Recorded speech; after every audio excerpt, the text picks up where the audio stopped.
Well, I've always seen math when I was younger as something that everyone learns, but it may not necessarily affect, well, most of it may not affect your life later. So sometimes I'll be doing a problem or something, I'm like, how is this going to benefit me later on in life? But I think that if you talk about math in the real context or in the real world, so you're doing real world problems and doing math within stuff that will affect your actual life, I think that it helps a lot more than just studying different equations and problems.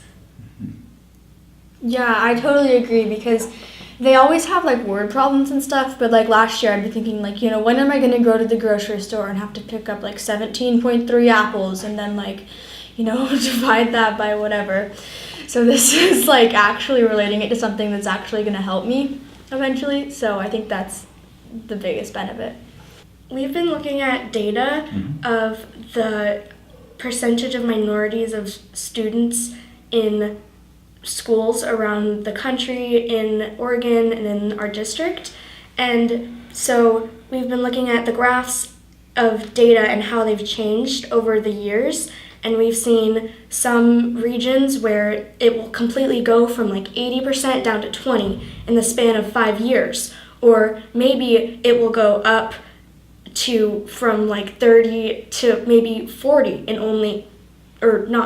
like 20 years. So I was surprised when we were looking at the national data that, so after like, I don't know the exact dates right now, but like especially in the South, it went down from 80% of students who were attending segregated schools down to minority students, down to 20%, and then now it's going back up again. And like, I didn't know that was happening, and so that surprised me.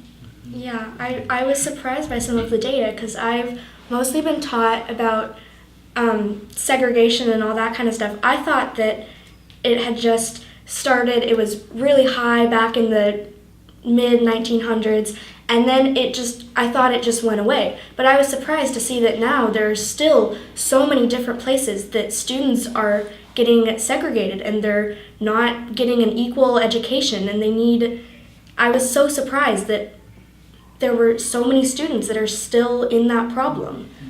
It was a really fun experience, and I actually learned a lot. I also went into this and I was like, we're looking at graphs about students that are being segregated in schools. How does this relate to math? I mean, I get the graphs, but why are we doing this? But then as we got into it, I started seeing like, wow, this is actually a big problem, and we're learning about how different things work. And so I think it was very fun, and lots more teachers should be doing it.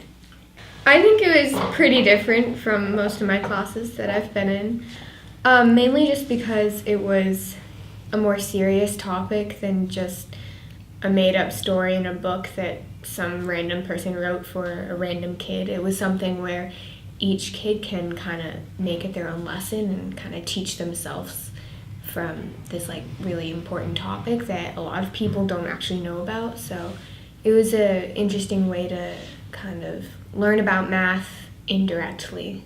I think a lot of the time when we're learning math, it's just kind of like, oh, this is math, and oh, I have to do this problem, I have to do my homework, and it's not like something you want to do. Whereas with this, it didn't always feel like we were actually doing math. Like we knew it was math, and we knew it's a math class, but we were talking so much about this other subject that we kind of forgot that we were doing math during the process of it.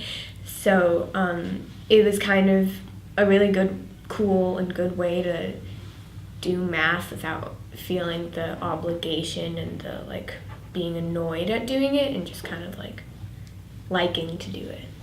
I thought it was really great when we talked in front of the panel and we said we would tell them our concerns and our questions.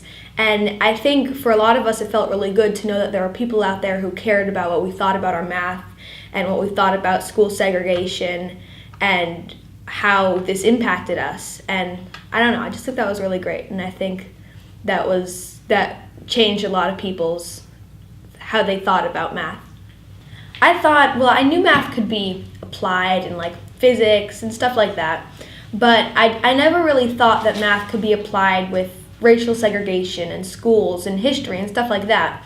But now I know that it's more than science and math. It's math and history and problems in this world that are actually happening that we can fix.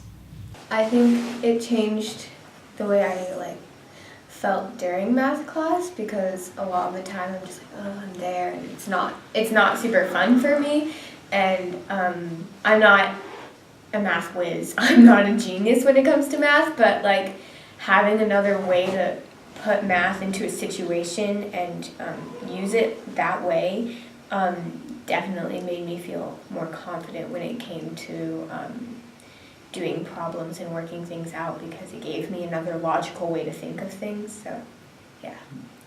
Yeah, I would, because there's kids in our math class that aren't that excited about math, and some of them I just saw them just like get up and do stuff. It was great. Yeah. It definitely worked for me, and it helped a lot of people in our class. So I think definitely trying this approach and trying as many ways as possible to get kids excited about math I think it would be really helpful to at least try it and see if it works for their students. Yeah.